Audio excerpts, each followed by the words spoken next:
Oh, hello everyone, it's Susie here from Esoteric Trading Solutions. I hope you're all well, looking after yourself, being kind to yourself, being kind to your family and friends, being kind to your beautiful putty cats, your beautiful dogs, your beautiful animals, and just being kind to people in the world just to try and make this a better place. Today I was just sitting here and I just had a thought, and it honestly doesn't make a lot of sense to me, and I'd really like to get your opinion on this. You know, why are governments, like globally all over the world, closing down everything, industry and everything, industry, working, no matter what you do, unless it's essential industry, for a virus that literally, you know, has only affected 1.27 million people, when we've got literally a working age population of 5.7 billion, according to the world, according to the World Employment and Social Outlook Trends of 2020, where they're prepared to basically let everyone literally starve to death or not pay their rent or whatever it might be. They're literally telling people not to work. You can't go and work or earn any revenue or income, which is affecting, which could affect up to 3.3 billion, according to these stats that the World Report produces, up to 3.3 billion people in the world out of 5.7, and there's also already, according to these stats, 2.3 billion out of work, which means, they don't have any income and are either starving or not being able to pay their rent or anything. When, we're talking about a coronavirus, let's put it in perspective, a coronavirus of 1.27 million people compared to 3.3 billion people that are actually out of work, and there's been a total of 69,000 deaths.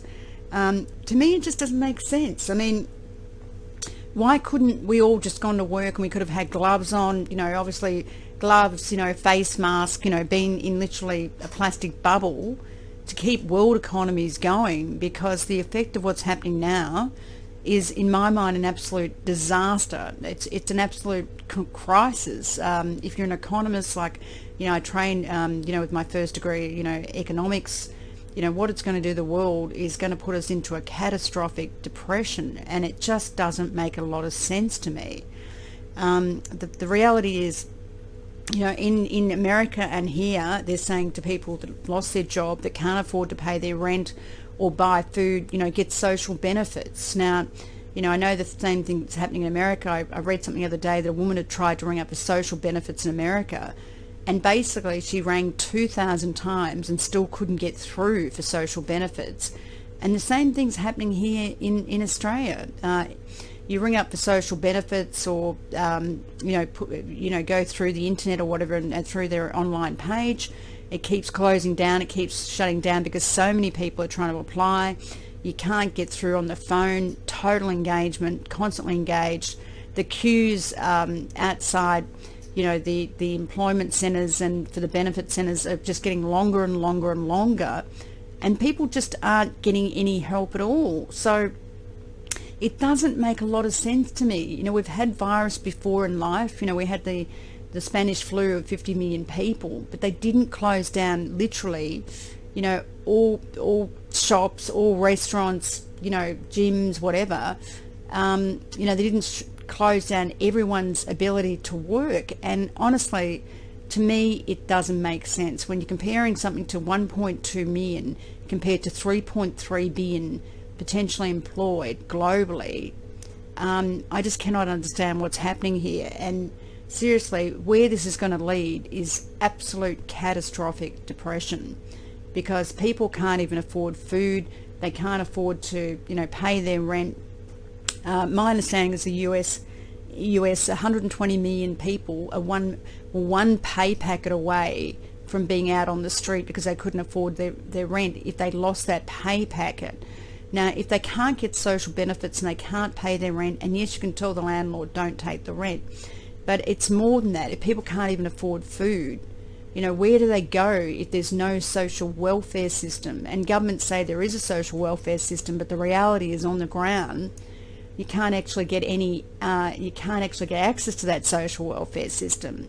So, if you've got no money, you can't buy food or anything. And This is going to literally reduce gross domestic product globally to negative 5% or something. And honestly, I just cannot understand why they've closed everything down when, yes, we've got a virus of 1.2 million people out of a working population of 3.3 billion potentially. And seriously, this is going to be catastrophic, and the world is not going to recover from this in the old sense of the old financial system. And that's a fact. And seriously, it's just, it is beyond comprehension. Literally in the Depression of 1933, 33% of people were unemployed. This is like, literally, 70% of people all over the world are unemployed now. And why wasn't another tack taken in the sense that people could still work as long as they sprayed the offices inside and out every day, morning, noon and night, and afternoons or whatever? People could have worn gloves, face masks, literally been in plastic clothes to detract this virus. But I just tend to think that, what's happening here is total overkill to close down literally every industry, in the country. And that's what we've seen in Australia. Restaurants, shops, everything. We're at stage 3 where no one can walk outside or anything. I just don't get it, seriously, because literally, people can't even earn a livelihood. And if you're in that situation, there's going to be starvation on the street, literally starvation. And I just cannot understand it. As I said before, the Spanish flu killed 50 million people in 1918 or whatever it was, when I did a video on that, a YouTube on that. And yet this thing, whether it, goes out of control to, 10 million people, the reality is to close down, to stop people, 3.3 billion people, according to this report, of working, to me, it just boggles my mind. I just cannot understand this, seriously. To me, it's the worst scenario that could ever happen. We're going into a massive depression that's going to be even worse than the 1930s, 1929 to 33. And this one has been absolutely government created. And it just, when you look at the numbers, 3.3 billion people working in the world, and potentially all those people not working, 3.3 billion, but for people that are essential, whether it be, nurses and doctors and those sort of things, compared to this virus of 1.27 mil, to me, even if you look at it just with the clear light of day, the consequence of people not working and not getting food and not being able to pay their bills and to not feed their families is worse than the 1.27 mil, because people without being able to feed themselves or feed their families are going to get sick just by not being able to eat and not being able to feed themselves properly, and literally being on the street. And when governments say there's social welfare when there isn't, because when you read reports about poor people that are desperate and they ring 2,000 or 3,000 times in the week to try and get some sort of social benefits, and they can't get on the system because the system is down, the internet page for social benefits, or the queuing is like miles and miles of queuing. This is going to cause mass poverty that we've never seen before, over and above the 1930s depression, seriously. And it doesn't make a lot of sense to me. Anyway, guys, this is food for thought. Please think about it. I'm Susie. I hope you're all well. Sorry to be the bearer of bad news, but honestly, this is crazy. It's absolute madness. I think the governments have handled this in a shocking way, because if you don't have money and you don't have anything in the tin, any surplus, literally, it's going to create even more poverty than what we've known before. And life will never be the same again. That is a fact.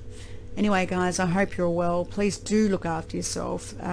Please look after your family and your friends and your putty cats and your beautiful dogs and yourself. And I'm just trying to make this a better world, but boy, it's pretty hard sometimes when you start questioning things like this. Thank you.